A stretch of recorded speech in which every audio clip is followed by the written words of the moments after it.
ஆடி மாதம் என்றாலே அம்மனுக்குரிய மாதம்தான். அந்த மாதத்தில் வரக்கூடிய செவ்வாய்க்கிழமையும் வெள்ளிக்கிழமையும் அம்மனுக்கு மிகவும் விசேஷகரமான தினங்களாக கருதப்படுகிறது. ஆடி மாதம் முழுவதும் வழிபட இயலாதவர்கள் ஆடி வெள்ளி ஆடி செவ்வாய் போன்ற கிழமைகள் மட்டுமாவது அம்மனை வழிபாடு செய்வார்கள் அல்லது அம்மனின் ஆலயத்திற்கு சென்று வழிபாடு செய்வார்கள். அவ்வளவு சிறப்பு மிகுந்த இந்த ஆடி வெள்ளி அன்று பிரதோஷமும் சேர்ந்து வருவதால் அம்மன் அப்பன் இவர்கள் இருவரின் அருளையும் நம்மால் பரிபூரணமாக பெற முடியும். அப்படி இருவரின் அருளையும் பெறுவதோடு மட்டுமல்லாமல் அனைத்து விதமான சௌபாக்கியங்களையும் பெறுவதற்கு வீட்டில் ஏற்ற வேண்டிய ஒரு தீபத்தை பற்றி தான் இந்த ஆன்மீகம் குறித்த பதிவில் நாம் பார்க்க போகிறோம். ஆடி முதல் வெள்ளி ஏற்ற வேண்டிய தீபம் பொதுவார்த்தமாகவே வெள்ளிக்கிழமை என்பது மகாலட்சுமிக்கும் சுக்கிர பகவானுக்கும் உரிய கிழமையாக திகழ்கிறது. அதிலும் குறிப்பாக வெள்ளிக்கிழமையில் வரக்கூடிய சுக்கிர ஹோரை என்பது மிகவும் விசேஷமான ஒன்றுதான். அந்த நேரத்தில் நாம் மகாலட்சுமி தாயாரை வழிபாடு செய்தோம் என்றால் சுக்கிர பகவானின் அருள் நமக்கு கிடைக்கும். நாளைய தினம் ஆடி முதல் வெள்ளி, அதனால் அன்றைய தினத்தில் அந்த நேரத்தில் நாம் தீப வழிபாடு செய்தோம் என்றால் அம்மனின் அருளும் கிடைக்கும், மகாலட்சுமி தாயாரின் அருளும் கிடைக்கும். இவர்கள் அருளோடு சேர்த்து சிவபெருமானின் அருளும் நமக்கு கிடைத்தால் நம் வாழ்க்கை எந்த அளவிற்கு உயரும். அந்த உயரத்தை பெறுவதற்குரிய தீபத்தை பற்றி பார்ப்போம்.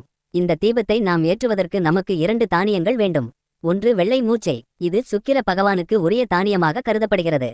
மேலும் இந்த தானியத்தை பயன்படுத்தி நாம் மகாலட்சுமி தாயாரையும் வழிபாடு செய்வோம்.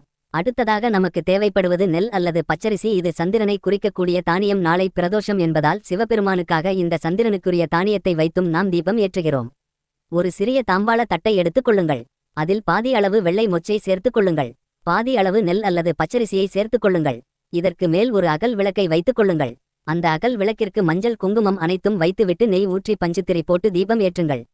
இயன்றவர்கள் தாமரை தண்டு திரி போட்டு கூட தீபம் ஏற்றலாம்.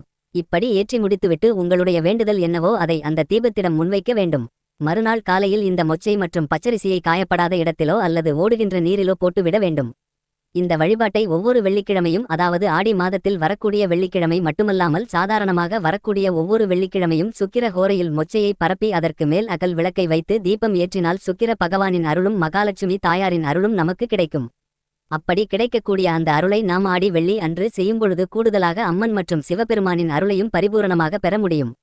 இதையும் படிக்கலாமே. மகாலட்சுமியின் அருளை பெற வழிபாடு மிகவும் எளிமையான, அதே சமயம் சக்தி வாய்ந்த தீப வழிபாடாக கருதக்கூடிய இந்த வழிபாட்டை முழு நம்பிக்கையுடன் செய்து சிவபெருமான், அம்பாள், மகாலட்சுமி, சுக்கிர பகவான் இவர்களின் அருளையும் பரிபூரணமாக பெறலாம் என்ற தகவலை கூறி இந்த பதிவினை நிறைவு செய்து கொள்கிறோம். இதே போன்ற வீடியோ காண இந்த சேனலுக்கு சப்ஸ்கிரைப் பண்ணுங்க.